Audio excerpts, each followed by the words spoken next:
World War I. Secrets of the Great War. The unknown depths of a global catastrophe. The world held its breath. What if the war that was supposed to end all wars wasn't just about trenches and treaties?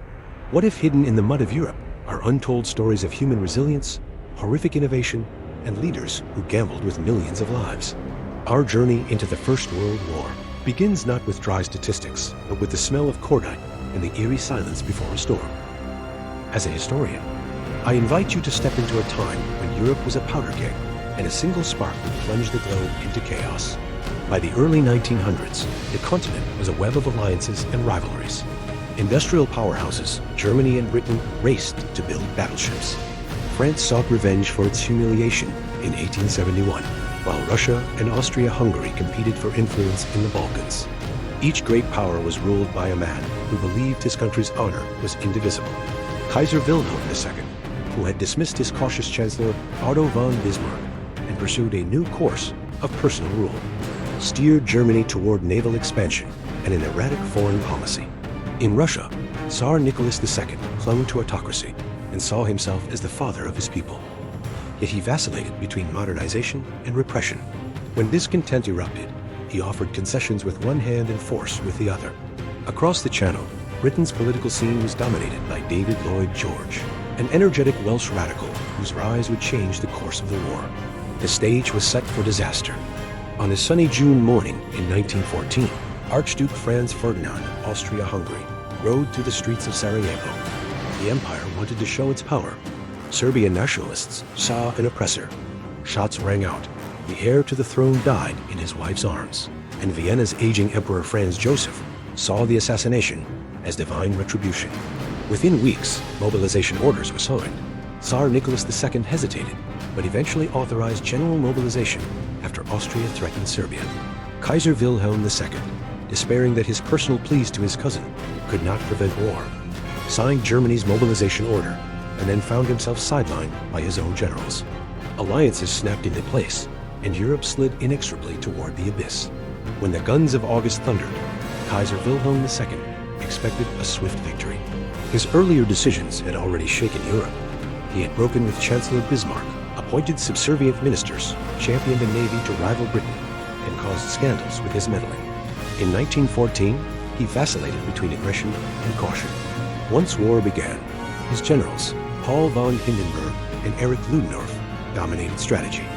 The Kaiser became a figurehead, occasionally depressed and overwhelmed. By November 1918, revolution swept Germany, and Wilhelm fled into Dutch exile, bringing an end to the Hohenzollern monarchy. The fate of a nation had hinged on the whims of one man.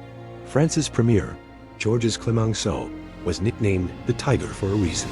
Long before the war, he argued that only a strong military could deter Germany, and he denounced his own government for defeatism. Called back to power in November 1917, he revitalized French morale, insisted on a unified Allied command under Marshal Foch, and pushed the war effort relentlessly until Germany's collapse. At the peace conference, he rejected Woodrow Wilson's idealistic 14 points, demanding disarmament and security for France. His fierce stance shocked some, but after the suffering France endured, his determination felt more like justice than vengeance. British politics were dominated by David Lloyd George, a brilliant orator who rose from humble beginnings. Serving first as Chancellor and then as Minister of Munitions, he reformed industry to arm Britain for total war. By late 1916, he replaced Herbert Asquith as Prime Minister and began managing the war more aggressively. He navigated between French demands for punishment and American calls for idealism. And at Versailles, he balanced Clemenceau's harshness with Woodrow Wilson's vision. Lloyd George's ability to adapt kept Britain fighting and eventually secured a place among the victors. Across the Atlantic, President Woodrow Wilson campaigned for re-election in 1916 with the slogan, "He kept us out of war." But Germany's resumption of unrestricted submarine warfare and a desire to make the world safe for democracy forced his hand. In April 1917, he asked Congress to declare war. Wilson convened a team of scholars, known as the Inquiry, to draft a blueprint for peace. This became his famous 14 points. He called for peace without victory, open diplomacy, freedom of the seas, and a League of Nations. At the Paris Peace Conference, he promoted these ideals, but faced resistance from allies who wanted to punish Germany. The failure to fully implement his vision is often seen as a factor that led to another world war. Tsar Nicholas II was a devout autocrat who saw his role as sacred. Though often portrayed as indecisive, he was determined to preserve Russia's great power status. Initially, he tried to avert war with Germany and even proposed a secret alliance to his cousin, Kaiser Wilhelm. Yet he could not bear to see Austria crush Serbia and reluctantly authorized general mobilization in July 1914. After severe setbacks in 1915, he took personal command of the army to restore morale. This decision tied his fate to the war. As defeats mounted and bread ran short, revolution erupted. In March 1917, Nicholas abdicated, ending 3 centuries of Romanov rule, and he and his family were later executed. Historians debate whether his piety and stubbornness, combined with systemic failures, doomed his regime. Italy initially stayed neutral, but debates between interventionists and neutralists rocked the nation. Vittorio Emanuele Orlando, a liberal jurist, supported civil rights even as he prepared wartime legislation. After the disastrous defeat at Caporetto in 1917, he became prime minister, dismissed the unpopular General Luigi Cadorna, and rallied Italy behind a national unity government. Orlando improved soldiers' morale by introducing social reforms, increasing leave, and providing insurance. Under his leadership, Italy recovered and won a decisive victory at the Battle of Vittorio Veneto in 1918, forcing Austria-Hungary to surrender. At the peace conference, Orlando pressed for territorial gains, but frustrated by the Allies' refusal to grant Italy everything it was promised, left Paris and resigned in 1919. For millions of soldiers, the war was not a grand strategy, but a daily struggle in rat-infested trenches. The first winter of the conflict became a symbol of both misery and improbable humanity. On Christmas Eve 1914, British and German troops began singing carols across no man's land. Then they ventured out, shaking hands, exchanging tobacco and wine, and even playing a game of football. It was a spontaneous truce that the generals never intended. Within days, however, the guns resumed. The war would become a bloody stalemate, fueled by modern industrial weaponry. This fleeting moment reminds us that even in the darkest times, individuals can defy orders for a taste of peace. The trenches also witnessed the birth of new horrors. In April 1915 at Ypres, German forces unleashed 150 tons of chlorine gas against French colonial troops. The Allies were horrified by this silent killer. British commander Sir John French denounced its paralyzing deaths, but Germany argued that the French had used gas first. Soon, chlorine, phosgene, and mustard gas were used by both sides, causing about 1.25 million casualties and 91,000 deaths. The sight of soldiers writhing and gasping for air added psychological terror to the physical misery of war. While the Western Front captured public imagination, other theaters of the war produced dramatic, lesser-known stories. The Lost Battalion. In the autumn of 1918, during the Meuse-Argonne offensive, more than 550 men of the U.S. 77th Division under Major Charles Whittlesey advanced deep into the Argonne forest.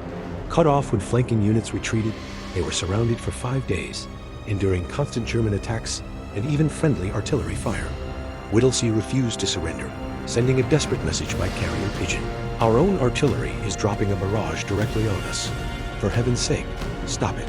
The Lost Battalion held out until relief arrived, losing 107 dead and 190 wounded. Their stubborn defense became a symbol of American resolve. Chinese labor corps. Behind the front lines, tens of thousands of Chinese laborers toiled for the Allied armies, recruited by Britain to perform manual labor. These men dug trenches, unloaded ships, and repaired railways. Their contribution was largely forgotten. It remains a hidden history. Including their story reminds us that the war's workforce was truly global. Arab Revolt and the Battle of Megiddo. Far from Flanders, the Ottoman Empire joined the Central Powers and sought to strike at Britain's sea lifeline through the Suez Canal. British commander Edmund Allenby shifted to mobile warfare. In September 1918, he launched a surprise attack at Megiddo and, with Arab rebels disrupting Ottoman communications, encircled and destroyed the Ottoman armies. The battle broke the Ottomans' grip on the Middle East.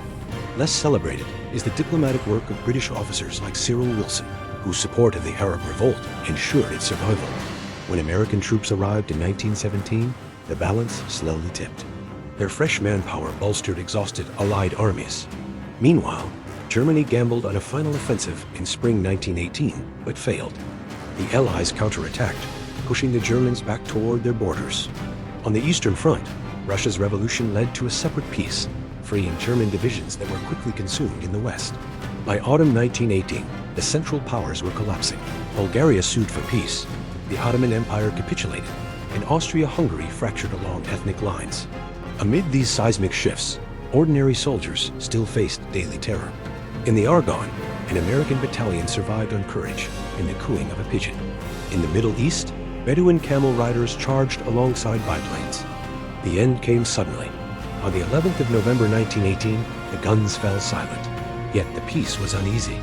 The Treaty of Versailles forced Germany to accept guilt and pay reparations, while Italy felt cheated and Russia was excluded entirely. Wilson's League of Nations struggled without U.S. membership. Clemenceau's fears of German resurgence persisted, and Orlando's democratic hopes were smothered by fascism. The war's unresolved grievances set the stage for an even darker conflict 2 decades later. World War I reshaped the world. Empires fell, new nations were born, and a generation was scarred. The leaders we have met, Wilhelm II, Clemenceau, Lloyd George, Wilson, Nicholas II, and Orlando, were both products and makers of history. They navigated alliances, appeased publics, made fatal misjudgments, and sometimes rose to greatness. The lesser-known stories of Chinese laborers, a lost battalion, an Arab revolt, a Christmas truce reveal humanity's complexity amid catastrophe. History's lesson is not merely that war is hell, but that the choices of individuals matter. We leave you with a chilling thought. If the world ignored the warnings of 1918, are we any better prepared to prevent the next catastrophe? I forged a nation through iron and blood, not words. Yet power today lies in stories that endure.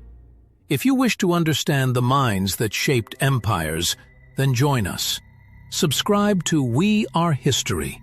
Like, share, and learn how destiny bends to those who dare to shape it.